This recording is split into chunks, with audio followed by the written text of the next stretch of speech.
You're wrong. She's the liar. She's a snake who slithered into my life. She stole Mark. She stole 5 years of my life. Enough.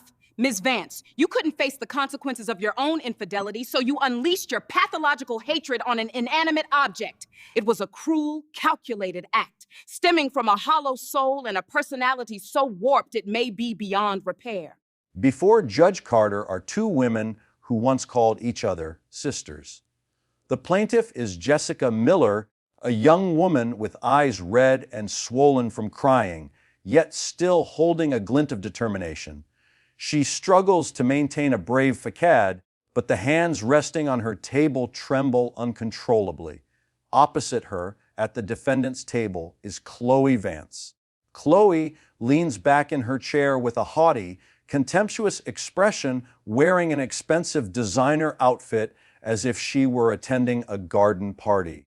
Not facing justice, Judge Carter begins, her voice calm but heavy with authority. Ms. Miller, you are suing Ms. Vance, who the record states was the maid of honor at your wedding. An incredibly close relationship. So why are we here today? Jessica takes a deep breath, her voice hoarse with long suppressed emotion. Your Honor, 6 months ago, I was married in the most beautiful dress of my life. That cheap dress. You call that the most beautiful. Chloe suddenly interjects, her voice shrill with contempt. Judge Carter's gavel strikes the bench with a sharp crack. Ms. Vance, this is your first warning. Remain silent until it is your turn to speak. Jessica takes a breath, her eyes flashing as she glares at Chloe before turning back to the judge. Her voice trembles with anguish, but also with pride. It may not be as expensive as what she's used to, Your Honor, but it was made from high-grade Mikado silk, and the most special part, the lace on the bodice, was an antique piece from my grandmother's wedding gown. It's not just a dress, it is an heirloom, the very soul of my family's legacy.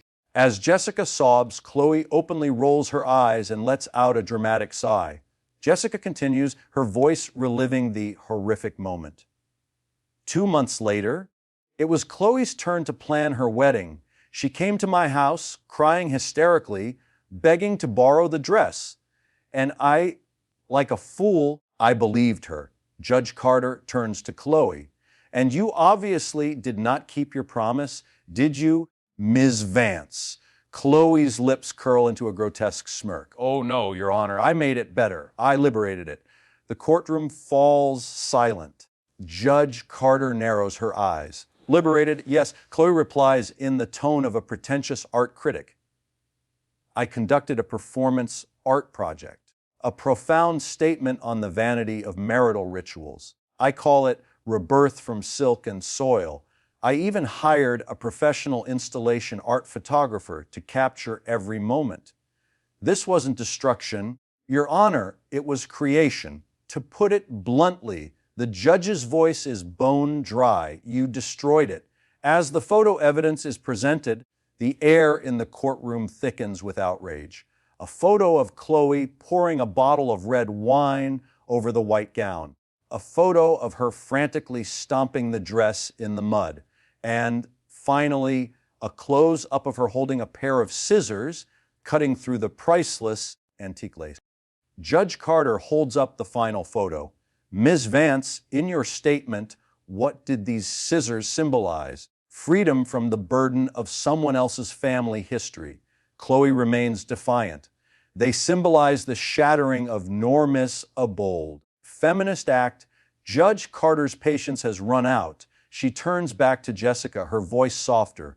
Ms. Miller, is there any other reason you can think of for this act? And that is when the veil over the hideous truth is torn away. Tears of rage stream down Jessica's cheeks. It was revenge, Your Honor. The day before the photos were posted, she terrorized my husband, Mark, with texts from an unknown number. Her voice breaks. She texted, hey babe, do I look hotter in this than your boring wife does? And then, I know you still crave me. Stop lying to yourself. Just one night, Mark, to remind you what real passion feels like. And the last text, when Mark didn't reply, fine, you coward. Tomorrow, when you see what I do to your wife's precious dress, remember that this is a portrait of your marriage, broken, torn, and worthless. The indirect confession via text message causes Chloe's composure to crack for the first time. But as Judge Carter begins her condemnation, calling her a deceitful and sick individual, Chloe erupts like a volcano. She leaps to her feet, screaming, her beautiful face twisted in a mask of pure fury. You're wrong. She's the liar. She's a snake who slithered into my life. She stole Mark. She stole 5 years of my life. Chloe begins to perform a play full of crocodile tears. That she and Mark were in love for 5 years, had picked out rings, had planned their house and children. That Jessica, the wolf in best friend's clothing, had appeared and used every dirty trick to tear them apart. She paints a perfect picture of a woman betrayed and heartbroken, but when Judge Carter gives Jessica the chance to reboot, Chloe's drama falls to pieces. Jessica, her tears now dry, stares directly at her foe with an expression of both pity and contempt. Chloe, aren't you tired of your own lies? Working late. I'm in the legal department. Mark is in partnerships. We don't even work on the same floor. Accidental texts. My phone is right here, Your Honor, feel free to check. And as for Mark's mother, Chloe, you're the one who announced at your own birthday party that you were born for the runway, not to be tied down by diapers and formula. Have you forgotten? Jessica takes one final, steadying breath, preparing to deliver the brutal finishing blow. The real reason Mark broke up with you, and you know it better than anyone, is because he came home a day early from his business trip to Chicago, and he found you, Chloe, in the very bed the two of you picked out together with Aspen, the blonde ski instructor you once called too muscular. Mark didn't need me to say a single bad word about you, Chloe. He saw everything with his own 2 eyes, a final, stark, and irrefutable truth.